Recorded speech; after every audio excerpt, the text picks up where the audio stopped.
Hello, hi, and welcome back, everybody. This is the Lone Tonberry, and we're going to continue our journey through Final Fantasy XVI. Fortunately, I'm starting here at the Hideaway, so I can start my reading now. I know you all love it so much. But like I said, the sooner I can get through all of it, the backlog that I have that the game starts me with, the sooner I can just keep up. So let's go ahead and get that started right now. Go and help. You should notice that the performance is better in town too. We didn't really get to look at that last time. Town is where most of the issues occur. And how might this old soul be of service? View the Thousand Tomes. What subject shall we consider today? All right, we're getting through the Mysteries of the Realm today. We did the Mother Crystals, the Deadlands. Okay, Crystal.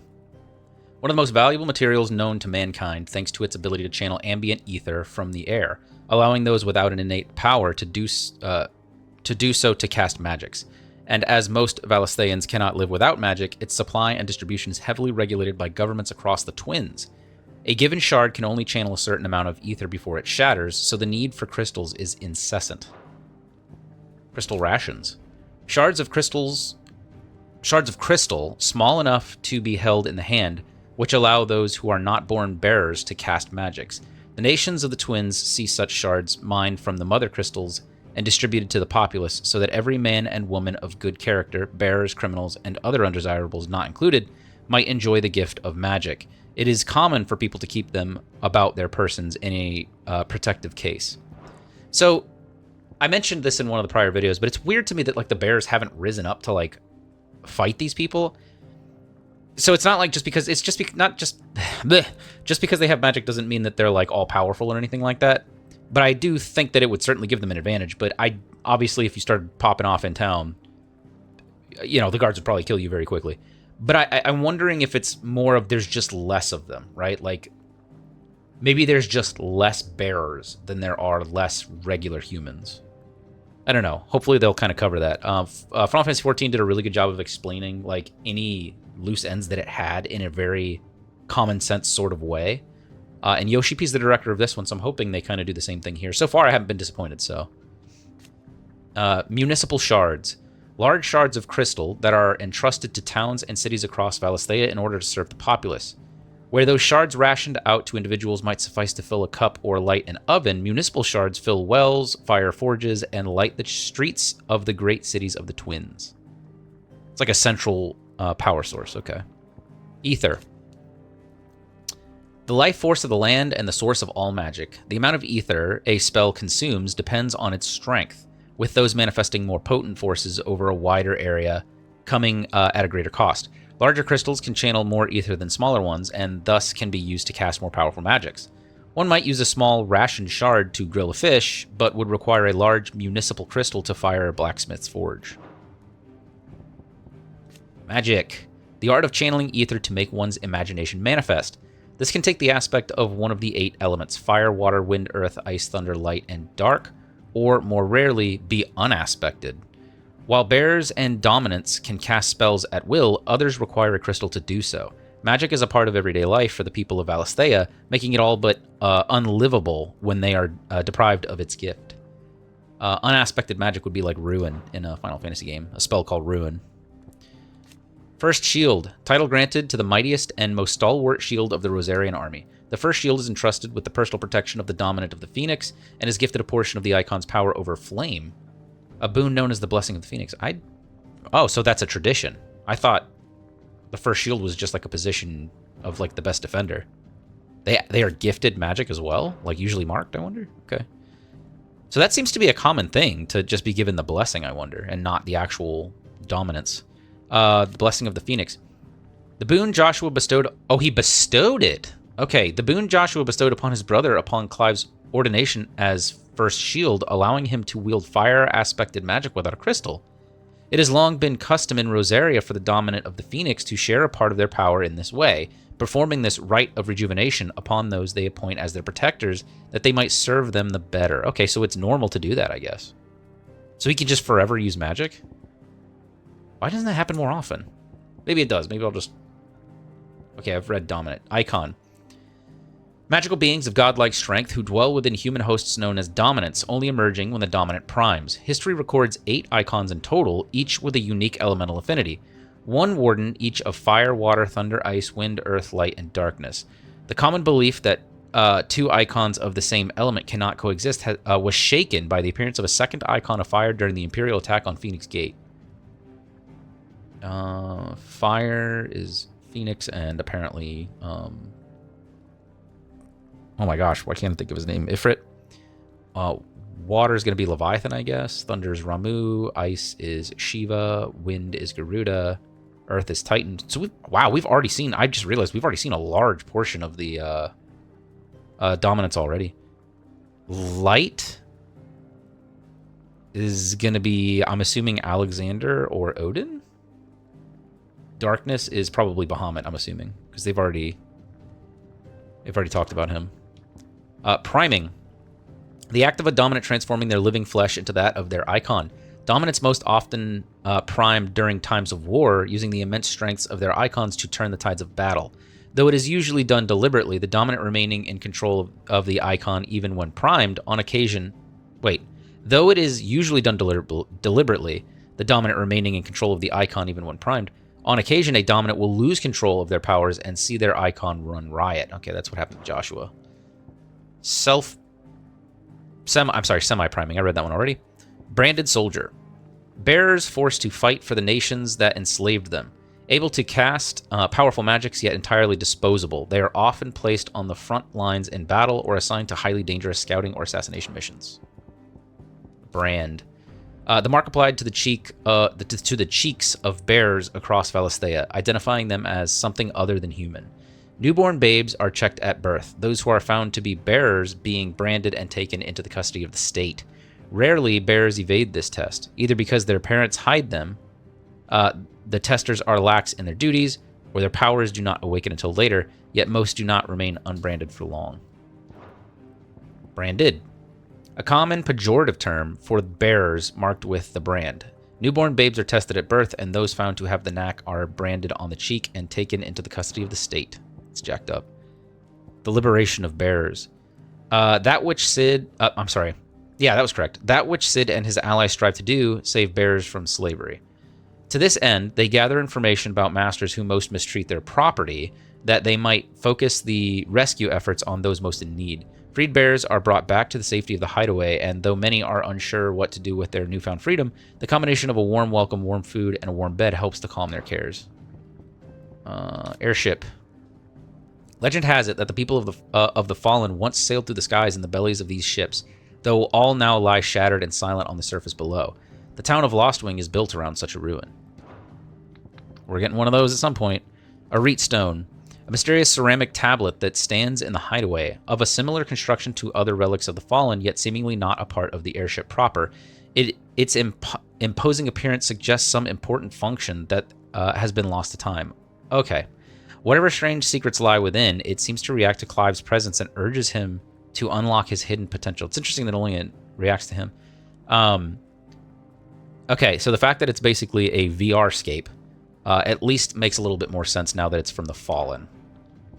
I don't know why I didn't think of that. Obelisk. Ancient relics found across Valisthea. Their construction closely resembles the airships of the Fallen, but unlike them, they do not appear to have fallen from the sky, rather to have stood in place since time immemorial. They illuminate when Clive approaches, though for what reason it is unknown. After once being lit, they continue to shine with the same blue glow night and day, making them ideal for use as waypoints. The Rosarian National Anthem. Yeah, we heard that. Perhaps the most beloved ditty in the Duchy, the Rosarian National Anthem was written for the occasion of the new nation's founding, and is filled with patriotic imagery of rolling meadows, rising flames, and stirring song. It was oft heard raising the rafters of ducal alehouses, particularly close to closing time, where disputes over the lyrics to the less practiced third verse would occasionally end in fisticuffs. Beastmen. A somewhat derogatory nomen given the collective group of demi-humanoid beings that includes goblins, orcs, and minotaurs, among others. Beastmen tend to differ from most wild creatures in demonstrating a distinctive intelligence, possessing the capacity for spoken and sometimes even written language, as well as complex tool building, and many have developed unique, albeit simple civilizations of their own. With civilization, however, will always come the desire to expand, and it is this ambition that has resulted in countless clashes with humanity over the centuries. Eggies we went over. Alliance? Those who do not call the Hideaway their home, but nevertheless lend their strength to Cid's cause. There are many in the Twins who balk at the persecution of bears, but cannot find within them the courage to oppose it, knowing what fate awaits them should their sympathies be exposed. Others take that risk, aiding Cid's bear liberation efforts with information sent by Stolas, monetary assistance, or direct action. Stolas. Not sure what that means. Bard. Traveling minstrels who journey from place to place performing in hostelries across Valisthea to the accompaniment of lute or lyre.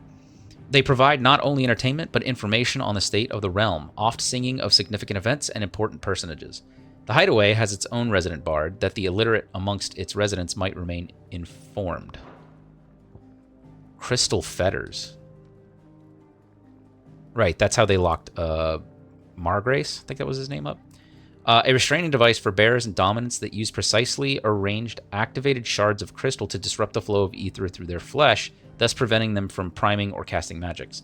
So valuable are the materials from which they are made, and so rare the skill required to craft them, there are very few specimens in existence, and they are only employed when absolutely necessary. Marks? Emblems that Cid's allies distribute to those in their circle of trust. It is common for the rich and powerful of Valisthea to pin such marks to the bearers in their possession, that the slaves might go about their master's business unmolested. Okay. Orchestration. A curious clockwork contraption that is able to perform several different musical compositions at the flick of a switch. Metia. Okay, I've heard this name a few times. Oh, the burning red star that sits beneath the moon. Folklore ascribes to Metia, the role of message bearer to the moon. So it is common custom across Valisthea to wish upon the star that one's heartfelt desires might be conveyed to the heavens and beyond. Alright, Journal of Moss. The Annals of Moss the Chronicler, a scholar of Valisthean history, noted not only for his singular insight, but for the lyricism of his writing. An exceptionalism that earned him the enmity of his fellow scholars and drove him from public life. Such were their misgivings towards him, that only a handful of copies of the journal were ever produced, making the tome a prized find among collectors. Alright, I'm going to look at the bestiary real quick. I'm sorry if you can hear that. There's not really that many, so I apologize. I'm going to try to burn through this really quickly. Second icon of fire. This is Ifrit. Ifrit, however you want to pronounce it, a fire-aspected icon that first emerged in the year of the realm 860 when Imperial forces attacked the Rosarian stronghold of Phoenix Gate. Clad in infernal flame, the fiendish creature flung itself against the Phoenix, overpowering the icon with a strength and ferocity never seen before, or since. The Phoenix, the Warden of Fire, last seen on the night of the Imperial invasion of Phoenix Gate in the year 860. When the young Joshua Rossfield lost control of his powers, the Phoenix first awakened among the Motes of Fire, an ancient tribe who dwelt in the western reaches of Storm, and the careful preservation of the bloodlines among the Rosarian nobility ensured that its dominant would always be born in the ducal line. Shiva, the Warden of Ice, of whom Jill Warwick is the current dominant. With her glacial aspect and ability to conjure boreal boulders from the ether, Shiva's appearance on the battlefield makes her enemy's blood run cold. Garuda. She's pretty cool looking. The Warden of the Wind, who Benedicta transformed into during her ill-fated flight from the capital. It takes the form of a fearful harpy, summoning storms and tearing into the flesh of its prey with hawk-like talons. Such is the icon's frenzy for destruction that even allies of the dominant of the day are wont to begin fleeing the battlefield when dark clouds gather overhead. Titan, the Warden of Earth, of whom Hugo Kupka is the current dominant. He takes the form of a stone-skinned giant whose granite fists shake the earth with ever-mighty pummel. Titan's dominant awakens among the people of the Dalmekian deserts, the recipient of his strength being granted great power and status by the Republic in return for a commitment to protect the nation in times of war. All right, give me just a sec. All right, sorry about that. I had to go Quiet my children down. Let's continue. Sharada. An ethereal conjuration summoned forth by Benedicta Harmon when Clive encountered the dominant of wind near Lost Wing. Despite their size, the creature's heavily feathered wings did not seem to hamper its movement, which was disconcertingly nimble. More so than speed, though, it was Sharada's array of powerful magics that set it apart from lesser foes. Suparna. This was the other one. An ethereal creation of Benedicta Harmon, dominant of wind. When summoned in Caer Norvent alongside her twin Sharada, the pair worked in tandem to attempt to overwhelm Sid and Clive, wielding a panoply of potent magics and deadly aerial assaults. So she called them her sisters? I don't know if she just was accustomed to them because she made them. Gigas. As they are oft witnessed in the presence of goblins, many believe these lumbering brutes to be goblins themselves, albeit ones that have grown to prodigious size. Scholars, however, deny these claims and insist the two tribes are independent and their relationship a symbiotic one, with the Gigas providing protection to the slighter goblins, who, in return, provide the craftless giants with sundry arms and vestures, such as the charnel carcanets created from the bones of their victims. The spread of the blight has seen both tribes impinge on human territories with increased frequency, and recent spottings have put them as close to civilizations as 3 reeds in Rosaria. Okay, they're using some big words that I don't know. Some of these, anyways. I've never heard the word impinge before.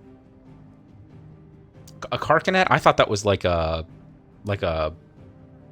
head protection of some sort, but anyways, might be a neck protection. I always thought that was a gorget, though. So, orcs, a warlike yet surprisingly organized species of beastmen native to Ash. They have long been in conflict with the Waluders over control of the continent and currently count the bulk of its eastern half as their own. However, the encroaching blight continues to eat into the amount of livable land, making the fight for more territory ever more vital. So, yeah, they do look like goblins, but usually in old Final Fantasies, the Gigas are a completely different monster. Vampire thorns.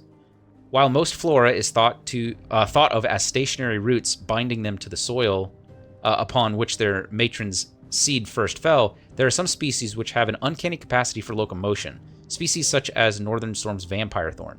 Instead of drawing nutrients from the earth, these pitcher-like plants hide themselves in the undergrowth, where they wait for prey to happily stumble by, at which time they rush out, emitting a foul cloud of mind-numbing pollen and vicious sap to disorient the victim, while they strike and strangulate it with a pair of frighteningly long vines. Morbols. The foul cocktail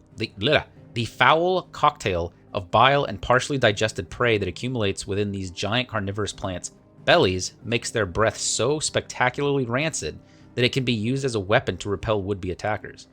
Morbols favor more humid climes such as those found on the volcanic isles of the Iron Kingdom. However, the spread of the blight has driven the mobile flora to cooler areas such as the swamps of Rosaria. Yeah, these things are something else. Usually their breath is known in a lot of the Final Fantasy games to give you almost every single status ailment in the game. Hornets. Most commonly found in the woodlands of Rosaria and western Sambrec, hornets are oft mistaken for birds due to their prodigious size. This mistake, however, can prove deadly, for the overgrown insects are extremely territorial and highly aggressive, and will attack aught that might venture near their hive, using stingers laden with a poison potent enough to subdue creatures as large as a wyvern. Jeez. Chocobos! Favored steeds of the people of Valisthea. While they are mainly bred for riding, some are used to pull wagons, and some are even eaten, which is so messed up. How could you eat a chocobo? I mean, it is a big chicken, but that's not my point. But the boldest and bravest are put forward for use by the military. They are intelligent and fiercely loyal creatures and tend to tolerate only their master's attention. Wild chocobos are no less vigilant and will readily attack anyone who they perceive to be a threat. Anyone who isn't carrying a fistful of gisselgreens, that is. Wolves. Gisselgreens are like their favorite food in every Final Fantasy. Wolves. It's an interesting looking wolf. Individually lacking in both strength and speed to subdue prey of any considerable size, wolves will instead hunt in packs, communicating amongst one another as men might, so as to overwhelm their victims. And while forever wary of other creatures, some breeds have been found to be more willing to form bonds with humankind, and thus can be found everywhere from traveling menageries to elite infantry units in the Imperial Army. Following rumors of children being mauled by wolves, the duchy ordered a mass culling of the beasts, which saw their numbers in Rosaria reduced to almost none. All right, almost done. Avises. Middling dragons whose membranous wings are attached to their forelegs rather than their torsos and end in hook-like talons used to rip apart the flesh of their prey. Their abundance in Northwestern Storm eventually resulted in mass domestication by the Imperial Legion, which, alongside the spreading of the Blight, drove remaining populations south into the deserts of Dhalmekia, where they now struggle for supremacy with existing species. Fafnir of the North. He's a dragon? An ancient dragon adapted exclusively for life on the ground, and as such is encased in a thick, bony armor. Though its kin once claimed dominion over the northern territories, the spread of the Blight inevitably forced this once gentle giant south in search of prey. Oh, he was a good guy. Well, I say good guy, he was gentle. He's pretty cool looking. He looks like an armadillo. Stolases? Maybe this is... I think I remember reading that word, and I was like, what the heck are these things? Stolases. Owls capable of transmitting the thoughts of others, specifically those with whom they are attuned. In response to an ancient incantation, their lithified third eyes, store these thoughts in the form of ether, allowing them to be passed on as and when required, though only to the intended recipient. Stolases are mainly kept by royals, nobles, and other figures of authority for the purposes of sending secret or urgent messages, and are seldom available to common folk. The incantation O mia lost Elin, Tu Isag Elith, can be loosely translated as My will is now thy burden, ne'er cleft our bond shall be. Alright. Did you learn everything you needed? We are officially done with the reading. We are caught up. I'm sorry I put you guys through that. That was 20 minutes of reading. But we are caught up. I do want to check this thing out, because I didn't realize I could go to the other stuff. Arcade mode. Replay any previously cleared stage and be awarded a score based on performance. Restrictions on level gear consumables are applied. Gameplay mode will default to action-focused. I don't want to do that right now. Stage replay. Replay any previously cleared stage, but at current level. Treasure coffer data is retained. Okay. Don't know what that is, and I can't do appearance yet. Okay. That's cool. I don't know what you get from arcade mode, but I'll probably check it out another time. Right now, I would like to get back to the story. There's a good girl. Hungry, are you? I can't believe people eat chocobos, man. This game is so biased against chocobos for some reason. I don't get it. I love chocobos. Okay.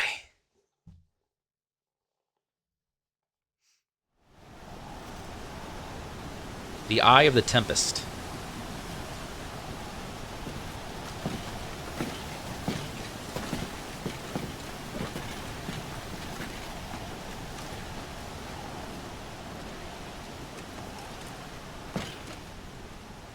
Oh, wow, immediately?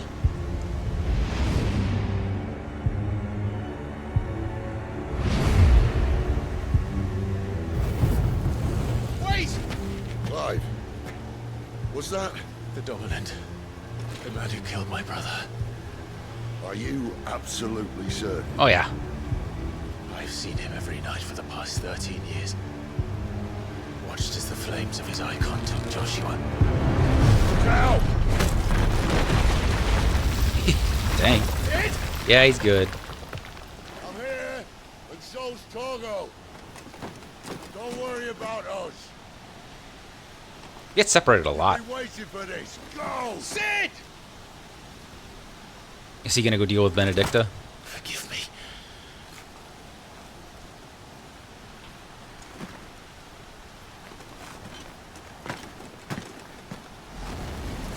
He's like waiting for me. Awakening.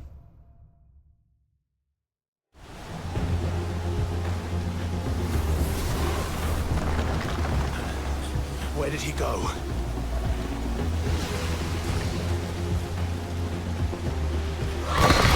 Oh! She's big. I'm not here for you, Garuda!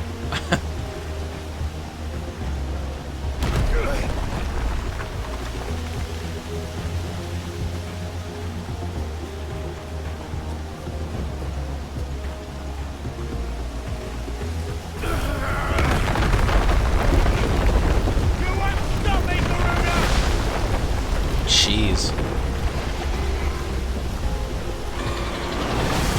Oh, she's huge. She's toying with me.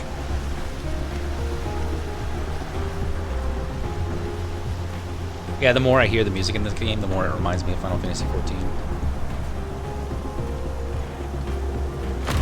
Oh, that scared the crap out of me. I actually jumped.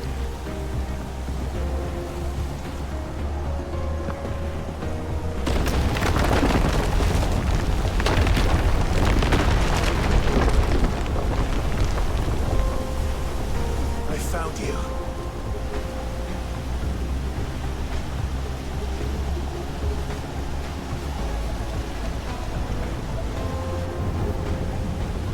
You called me! Why?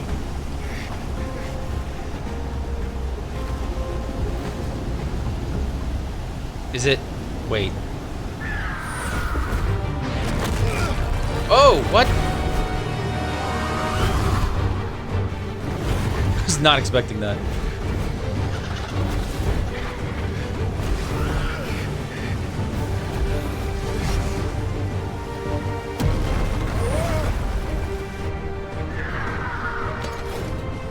Oh, what?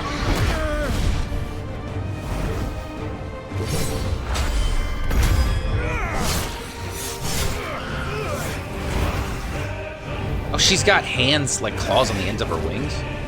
Or the tips of her wings? It's pretty wild. She can use them like arms. She's cool looking. Where is he? Where is the dominant?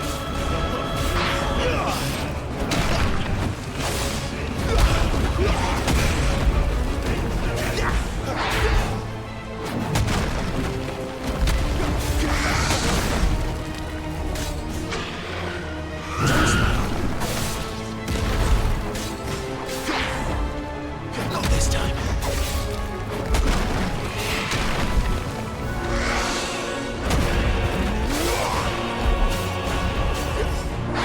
Flames to me!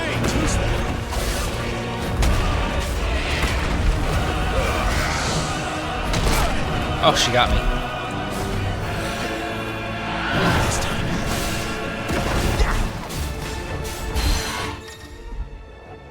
Takedown. Larger enemies will become partially staggered when their will gauges are reduced to 50%. Using Garuda's deadly embrace on a partially staggered enemy will topple it, leaving it vulnerable to follow-up attacks. Yeah, I was just about to do that, actually. On her face. Get down!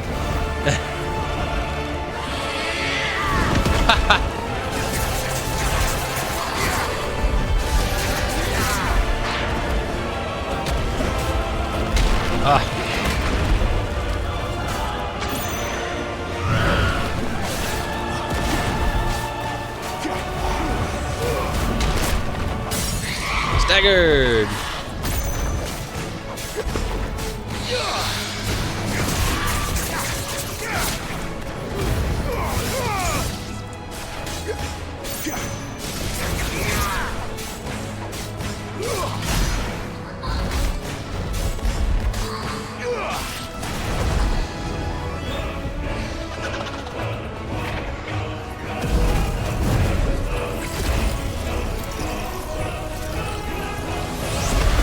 Aerial blast? I don't know what's happening. Okay. Oh, tornadoes.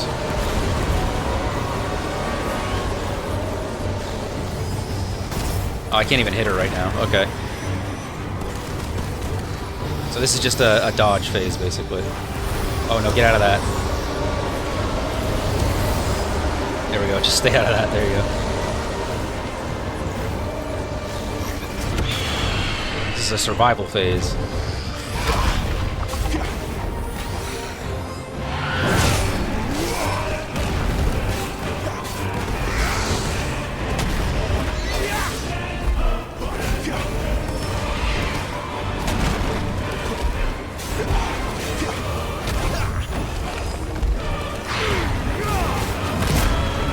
That hurt.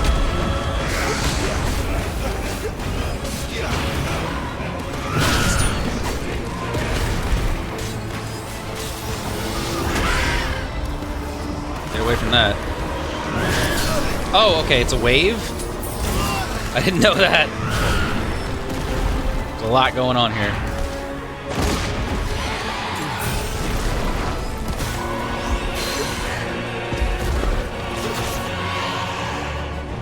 Get down here.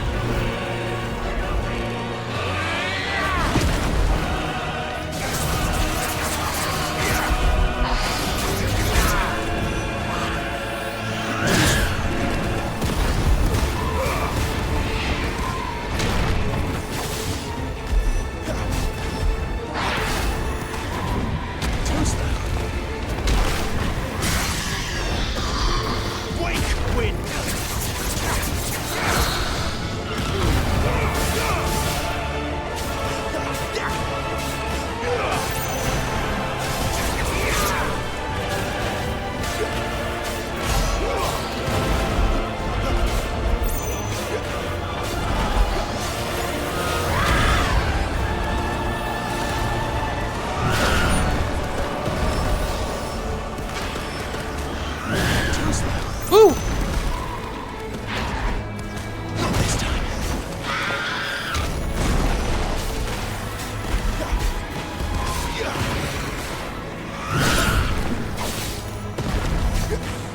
Oh, I gotta get out of that.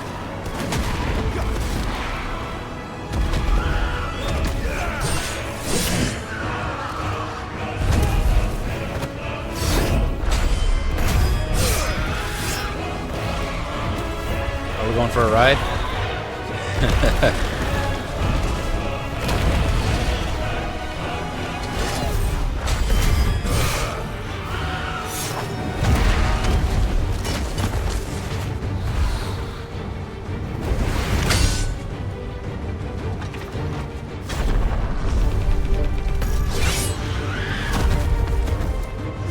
Oh! Dang. Oh my god. Oh! Dang, Garuda slain. This game's brutal. I was not expecting this from a Final Fantasy game. But I'm pleasantly surprised, to be honest. I'm kind of enjoying it. Jeez. I hope that's just Garuda and not Benedicta, because I'm kind of hoping she gets a redemption arc.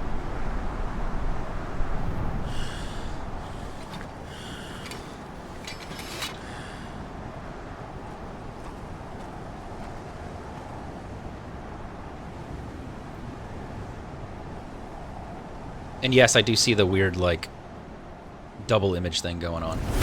Oh! Oh, she grew it back.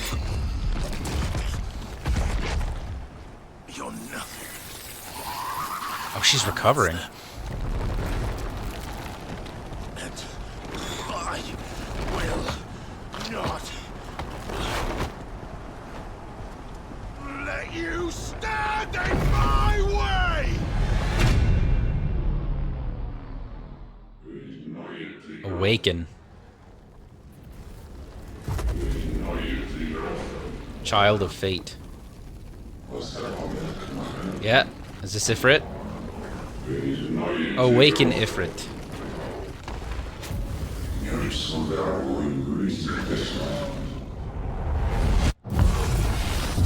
We're gonna have a dominant battle.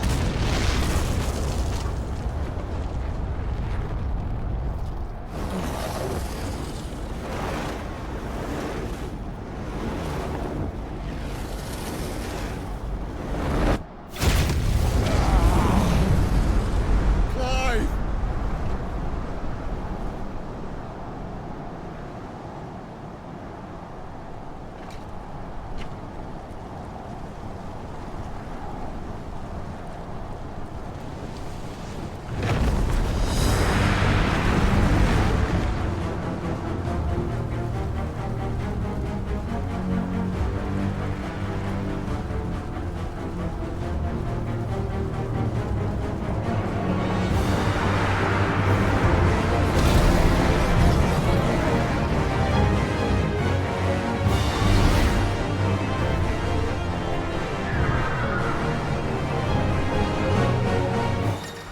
Okay. Embodying Ifrit. Controls for Ifrit are as follows. X is melee attack, Y is range attack, B is evade. Okay, so it's pretty much the same.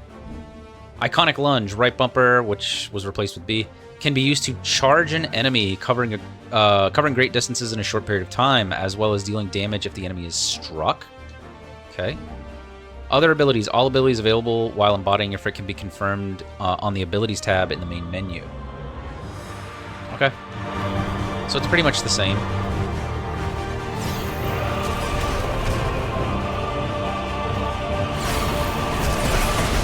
I went right through it.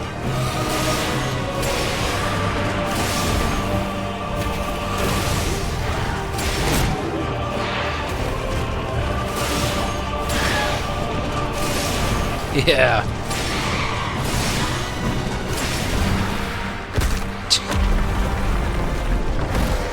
God.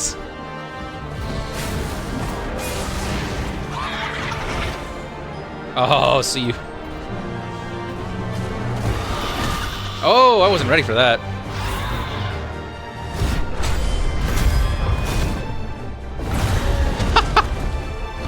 It's like a kaiju battle.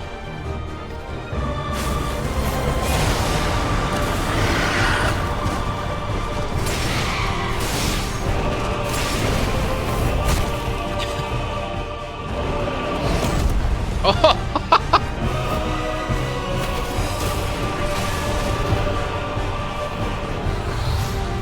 Skyfall.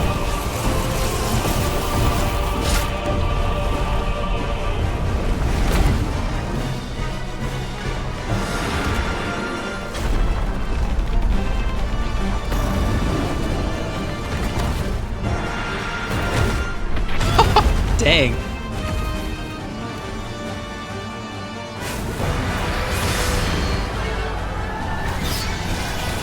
You want to be away from that? Yes.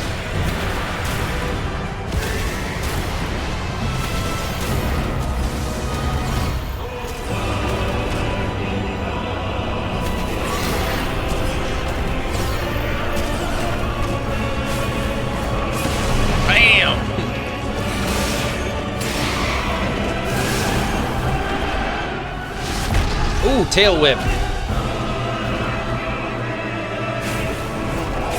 Oh. I knocked her out of it. Oh, it cancels it out.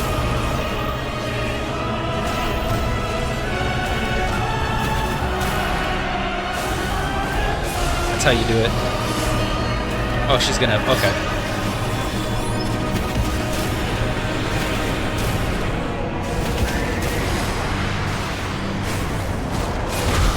Oh!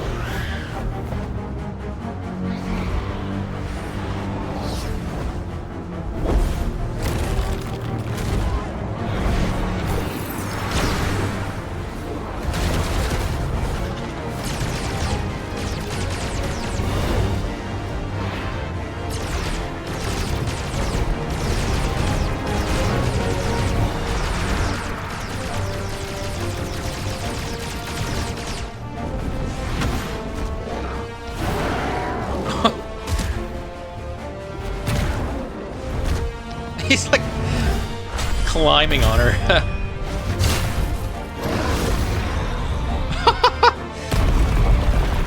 Good lord. Grabs her face and slams her into the ground.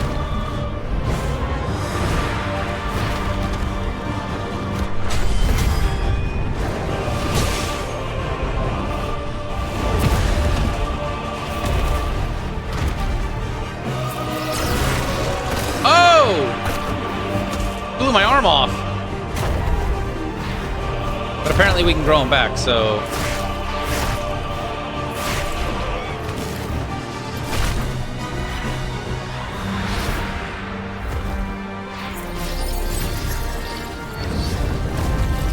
Yeah, there it is.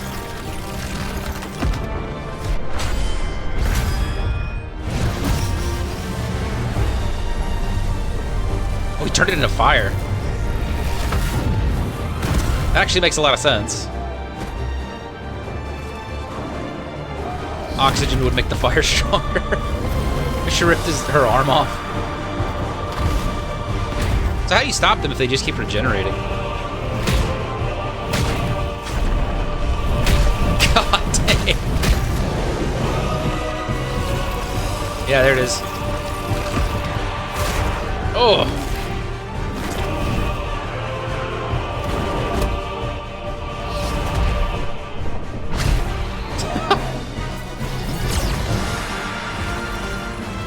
This just keeps regenerating.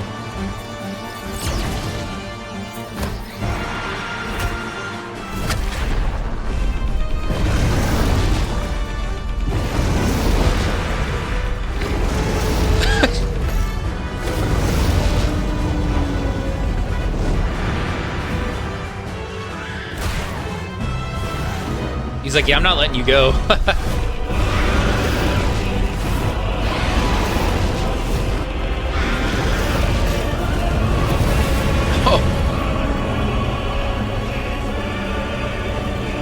It's like burning her to death.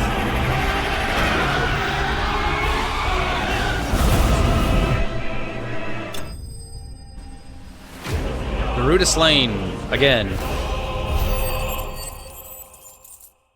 Oh yeah, I've got a lot of skill points. Level up. That was twice in a row. A wind shard. The power of the icon Garuda made manifest. This shard of crystal is light as a feather and can be heard to emit a soft hum when held to the ear.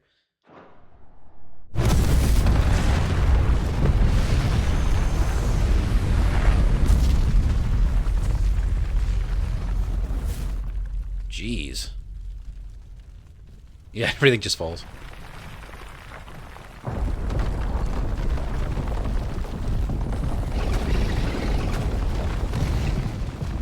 Control it, Clive! It is you, isn't it, Clive?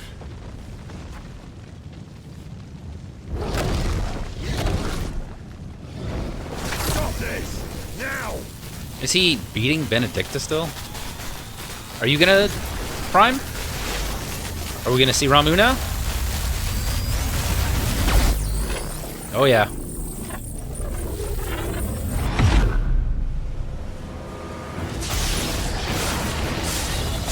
Is it gonna be another fight?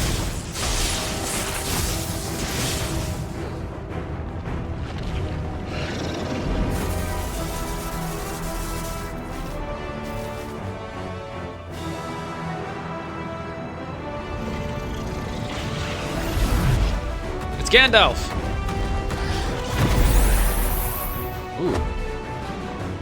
I said stop!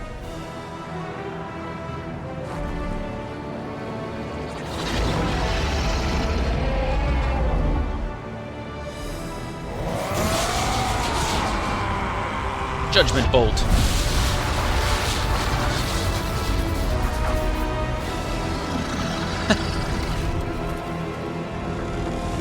Ramu that strong, huh?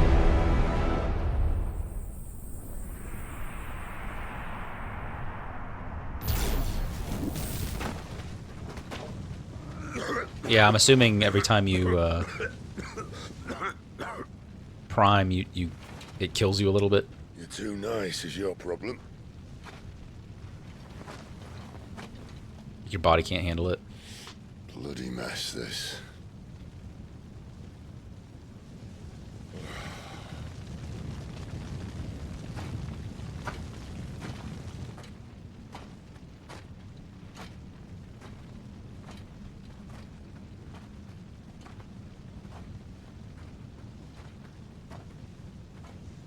Oh, Clive.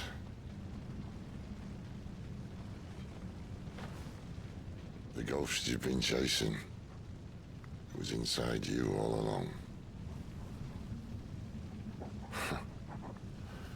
They'll be damned if I know what that means.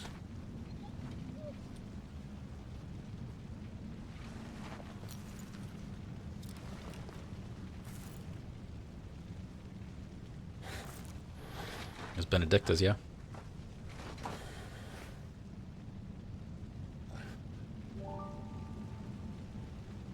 Oh, Oh.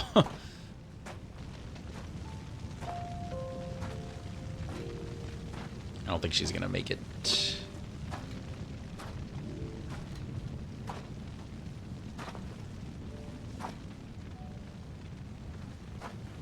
Why? Why did you have to listen to him? Benner. This can't be what you wanted, can it?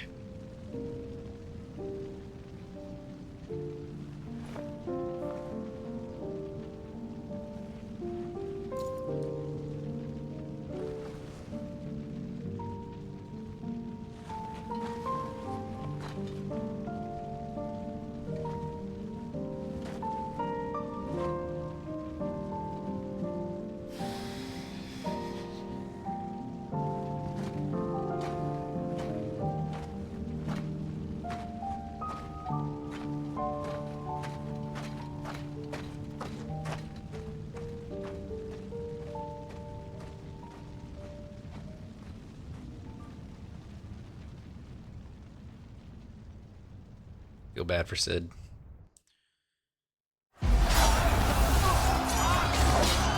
Sometime later, we're into a war. Belinus Tor, the Holy Empire of Sanbreque. Odin! King is bold or desperate. Will you engage him personally, Your Highness?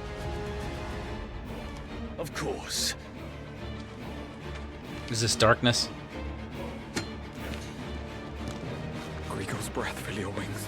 Yeah, I assume he's Bahamut. Yeah!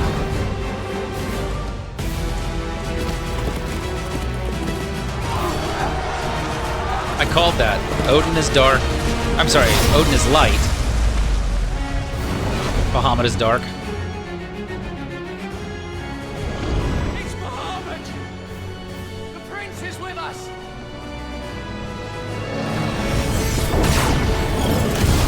Mega Flare.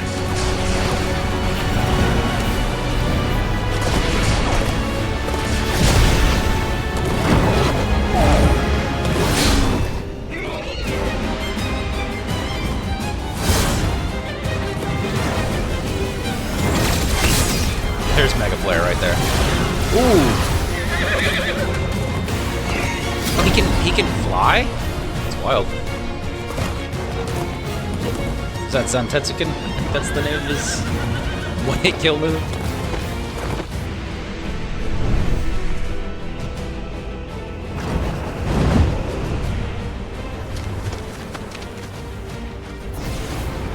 Is he de-transforming?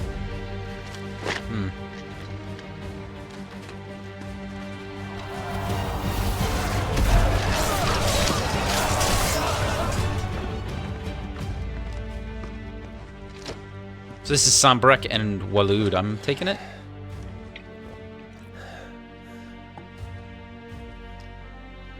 Reform the cohorts. At once.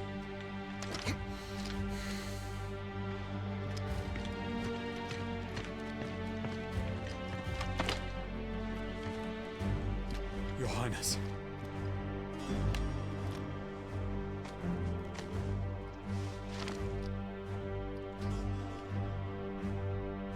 Saboteurs. Their attacks are frequent and widespread, even in the Holy Capital. The capital. What of my father? Is His he... radiance is safe. But he has ordered the city guard strengthened. We can expect no reinforcements. That is of no matter. The Emperor's safety is paramount. I shall deal with our enemies here. All of them.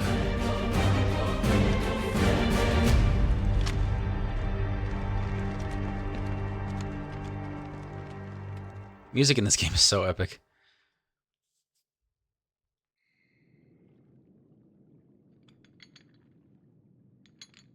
Did they throw me in a cell? I guess if you can't trust me not to rampage.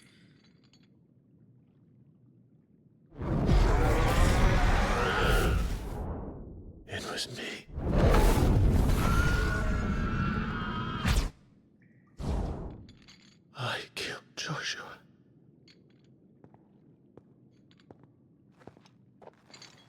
He's naked.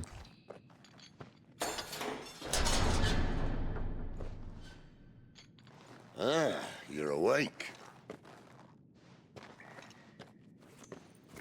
You're just full of surprises. First that trick with Garuda, then whatever the hell that other thing was. Didn't know you had it in you. Do it. Hey? Kill me. It was me. I killed him. I killed Joshua. I killed them all. I'm a monster. And I deserve to die. So end it. End it now. Please. Please. Ah!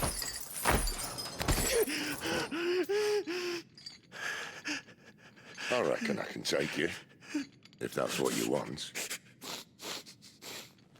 But first, I thought I'd give you the benefit of my timeless wisdom. It seems to me, you see, that since you're still breathing, you might as well make yourself useful. Get dressed. Pretty as you are, you're not my type. Why is he naked? I'll, see you in the hall. Did they just, like, strip him of all of his clothes to make sure he didn't have anything on him? Or to make it harder for him to escape, even if he managed to get out of his bonds, I guess?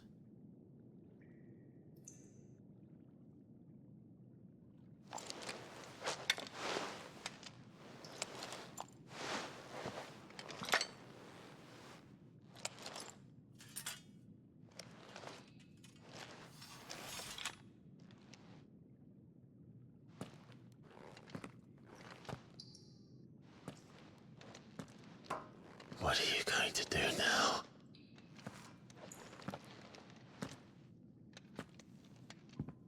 So who is Margrace? Because he is a real person. The Wages of Guilt. Quest lock. There are certain times during the game that side quests will become temporarily unavailable until progress has been made through the main scenario. At such times, quest givers will be indicated with a lock exclamation. Okay. May as well hear what he has to say. Speak with Sid. New items are available at Karen's Toll. Oh yeah, I'm in the dungeon. New crafting recipe. Don't go making me throw you back in there now, eh?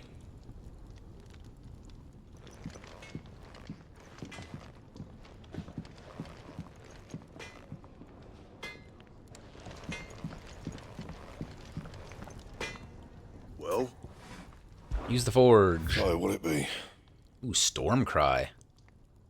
Oh, I need the wind shard to do that. It's a specialty weapon. Better than what I got. So spurred by her cries did wind become storm. Iconomachy, Book of Gales, 1332. So that's like the Titanomachy from Greek mythology. Should last you a good while. Yes. Yeah, I don't need any of the rest of that. It's a cool looking sword. Yeah, the performance is much better. Yes? What? Browse Karen's If you're Toll. gonna buy some, be quick about it. Let's go ahead and sell the bastard sword. I reckon I can find a buyer. Is that all? Oh, tell me there's something new. Oh, okay. It's probably adding to the arcade mode and the replay story mode, right? Yeah, stage replay.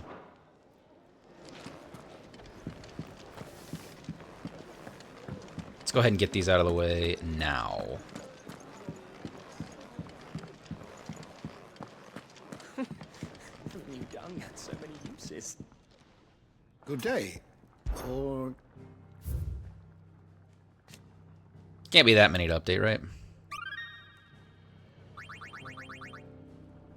If you have a question for me, I should be happy to Freet. answer it. A fire aspected icon that first emerged in the year of the realm 860 when Imperial forces attacked the Rosarian stronghold of Phoenix Gate. Clad in infernal flame, the fiendish creature flung itself against the Phoenix, overpowering the icon with a strength and ferocity never seen before. Its appearance was to usher in a second shocking revelation that its dominant was none other than Clive Rossfield. But who is the other guy? Margrace. He clearly exists. Garuda, the Warden of the Wind, who Benedict transformed into during her ill-fated flight from the Empire. It takes the form of a fearful harpy, summoning storms and tearing into the flesh of its prey with hawk-like talons.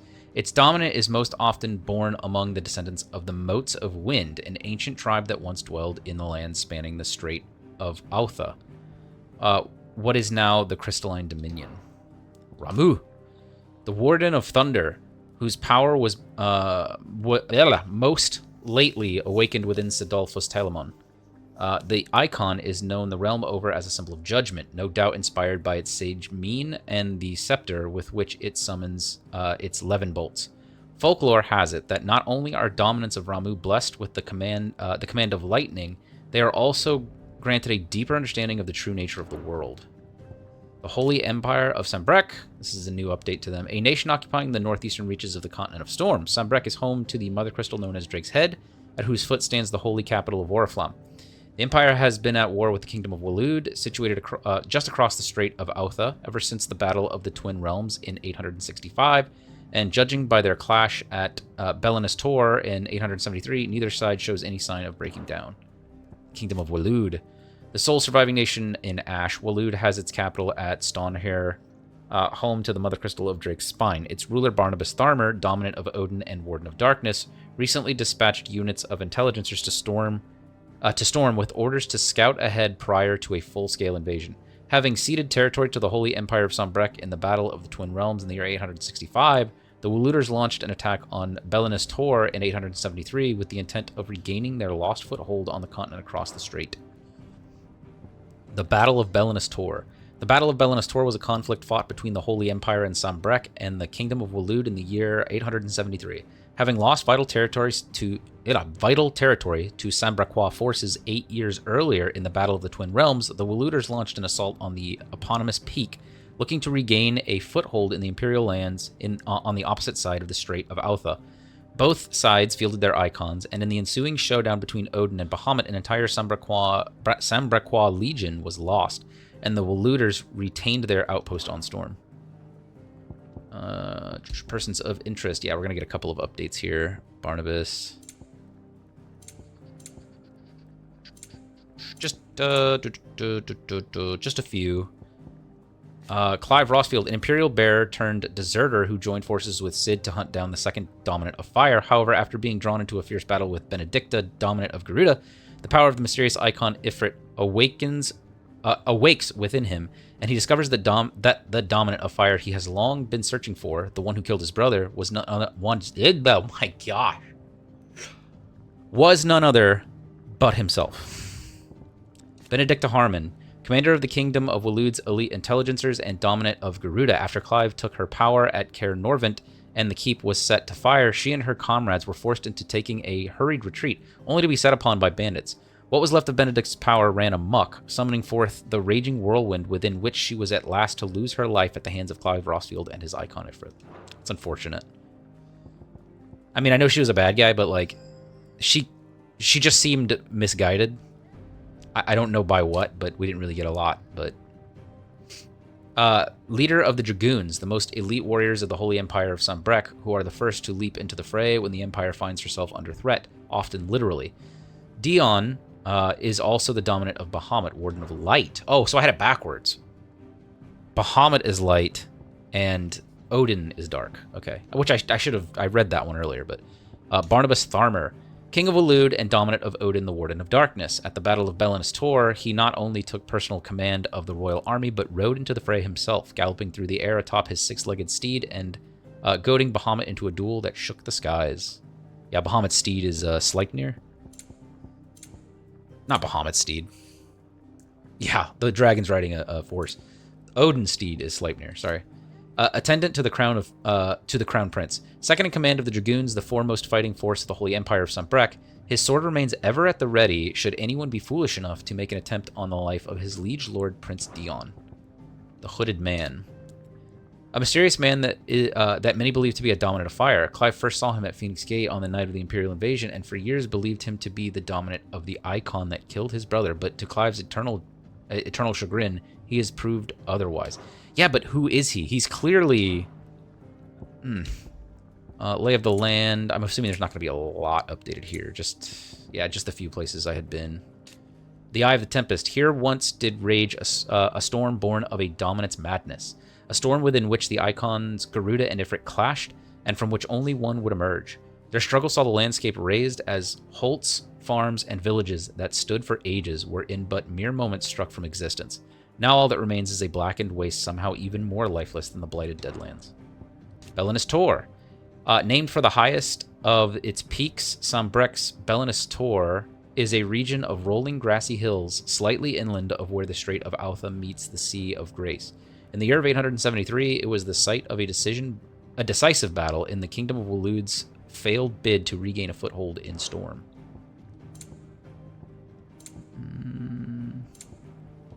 The Royal Knights of Waloed. The Kingdom of Waloed's main battlefield force is also known as the Kingsguard. While they ultimately answer to King Barnabas, the Knights' orders are usually issued by their Lord Commander. The Royal Intelligencers, a special unit led by Benedicta Harmon, dominant of Garuda, are a notable exception to this rule, reporting as they do directly to the King. Yeah. No new mysteries, and just a few new bestiarious entries, I'm sure. Bahamut. The Warden of Light, whose power dwells within Dion Lesage, Prince of Sombrec. In the Holy Empire, the Gregorian faithful hold dragons to be sacred creatures, and Bahamut the most sacred of them all. Because of this, as well as the protection it grants them, the icon is loved and revered by the imperial populace. Odin. He's pretty cool looking. The Warden of Darkness, who rides into battle atop his spectral steed, and whose black blade is said to be sharp enough to split the very seas in twain. His latest dominant, King Barnabas of Waloed. Not Garuda? I guess we... Oh, that's a good point. Did you learn we got everything you we needed? Okay.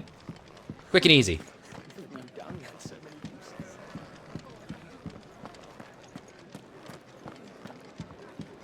Are there any quests, though? Do they show up on the map? I know I got a new orchestration role, but I'm not that worried about it right this second. There's nothing in here right now. All right. I think I'm going to go ahead and save it there, because I would like to go check... You know what? No, I'm going to go ahead and just continue. Just because it showed me that some of the side quests were locked, and I never got to go back to Stillwind? To check to see their side quests, so... Finally crawled out of the crypt, eh? You look like it. Although I thank you for doing us the courtesy of covering up. Don't. Ah, still have a bit of fight left in you? Then listen. I've arranged a meeting with Gav. In case you've forgotten, you're the one who's been putting his nose to work for. For nothing. Just listen. While you've been relaxing in your cell, Gav's been busy sniffing out your dominance. And according to his last report, he's picked up the scent. Gav's gone to a fair bit of trouble for you. The least you can do is hear the poor bugger out. He's going to meet us at the King's Fall. Pack your stuff. We'll leave as soon as you're ready. The King's Fall. Journey to the King's Fall, okay. Alright, so before I decide to do anything else, I would like to go check in on Stillwind. Nope, I'm not going to do that, actually. I'm locked in until I move on, it looks like. Is it Stillwind, right? Lostwing. Stillwind? Don't know why I was getting that so wrong. Okay, so I'll go ahead and call it there. Next time, I will go to Lostwing and see if I've missed any of the quests there, or if they have any new items or anything like that, and we'll pick up there next time. But thank you guys for watching, and I will see you guys next time.